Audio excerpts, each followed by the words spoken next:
Why are America and Israel focused on Iran? There are 57 Islamic countries in the world. But why is it that America and Israel seem to target only one, Iran? To understand the roots of the conflict between Iran and America, we need to go back in time all the way to World War II. During World War II, every country had two options: either support the British Empire or side with Hitler. Most nations chose Britain, but Iran's Shah aligned with Hitler. This growing friendship between Iran and Nazi Germany deeply alarmed the British Empire. As a result, Britain launched an invasion and quickly began occupying Iran.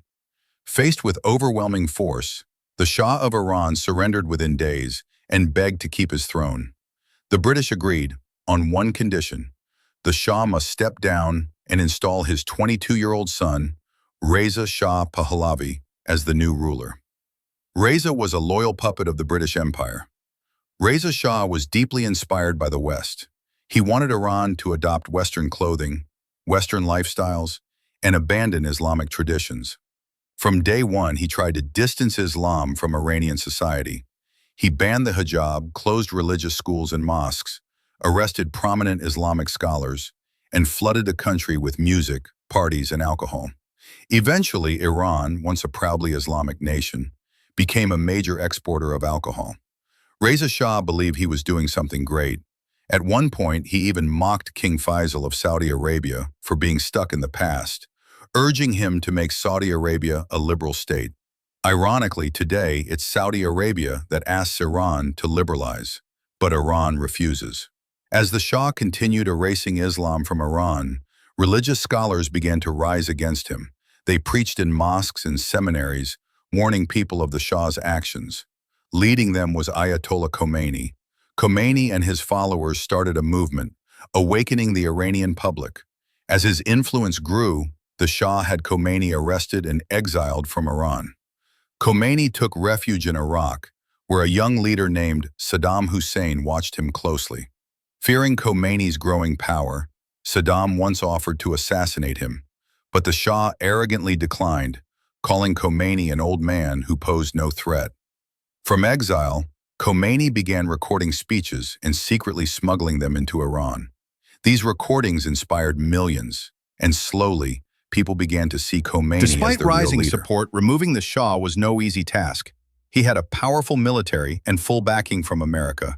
But then the Shah made a fatal mistake. He organized the most expensive party in history, aiming to revive the Persian Empire.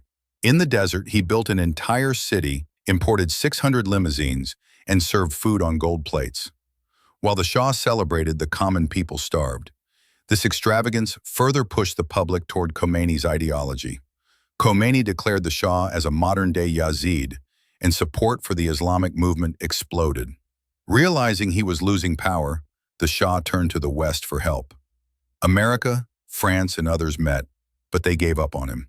He was told, "No one can save you from Khomeini now." The Shah fled Iran forever. Upon hearing this, Imam Khomeini returned after 14 years of exile, welcomed by 7 million people, a world record. For the first time, chants of "Death to America" and "Death to Israel" echoed from Iranian soil.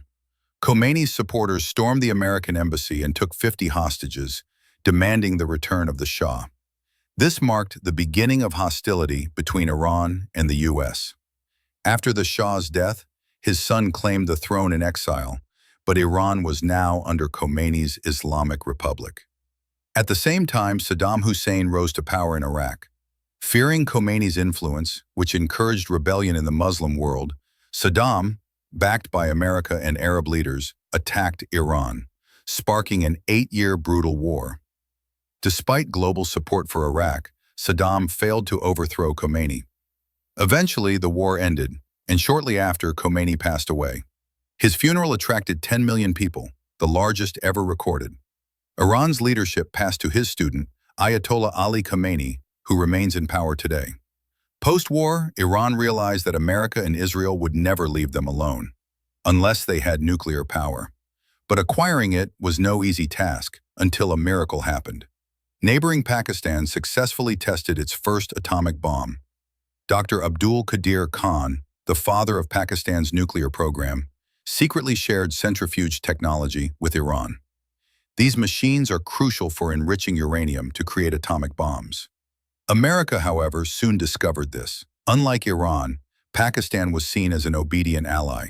But Iran boldly stood up to American pressure, triggering global concern. President George W. Bush named Iran as part of the axis of evil alongside Iraq. Soon after, the U.S. invaded Iraq, toppling Saddam Hussein on false claims about weapons of mass destruction, proof that America could attack any nation under false pretenses. Next target, Iran. The U.S. surrounded Iran militarily, from Afghanistan to Iraq, and prepared for invasion. But Ayatollah Khomeini issued a powerful fatwa.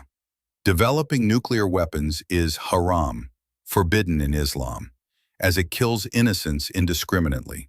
This fatwa dismantled America's justification for war. Iran opened its nuclear facilities to international inspection. However, inspectors found that Iran's facilities resembled those in Pakistan. Pressure mounted on Pakistan, and Dr. Abdul Qadir Khan eventually confessed on national television. Still, without proof of Iran's nuclear ambitions, America backed off. For a while. One country, however, never gave up pushing for war. Israel. Then, a shocking twist. Khomeini's own nephew, Mahmoud Moradkhani, claimed that the fatwa was a lie, based on the Islamic principle of taqiyya, permissible deception in the face of danger. This revelation reignited American suspicion. In 2009, under President Obama, America imposed crippling sanctions on Iran. The country's economy collapsed. Even friendly neighbors like Pakistan avoided buying Iran's gas. Only China, Russia, and India continued trade. Eventually, Iran agreed to a nuclear deal with Obama. No bomb in exchange for lifted sanctions. But one man strongly opposed the deal: Donald Trump. Backed by powerful pro-Israel lobbies, Trump pulled out of the deal and reimposed harsh sanctions. Iran, in defiance, resumed its nuclear program. Then, Trump took things further, ordering the assassination of Iran's top general, Qasem Soleimani. It was a humiliation for Iran. Following Soleimani's death, Ibrahim Raisi became president, tough, defiant, and unwilling to negotiate with America or Israel. Under his leadership, Iran strengthened its nuclear program and openly supported anti-Israel groups. Raisi died in a helicopter crash, and in the next election, Iranians chose a moderate leader, the opposite of Raisi. He reaffirmed Khomeini's fatwa, declared Iran's commitment to peace, and expressed readiness to negotiate with the world, including America. Secret meetings began, but Israel, desperate to prevent peace, launched disinformation campaigns, claiming Iran was weeks away from building a bomb, claims they've made for 25 years. They even accused Iran of planning to assassinate Trump. Israel began targeted assassinations of Iranian scientists and negotiators, hoping to provoke Iran into retaliation, so America would have an excuse to go to war. And thus the battle continues, not just over politics or nuclear weapons, but over power, pride, and control of the Middle East.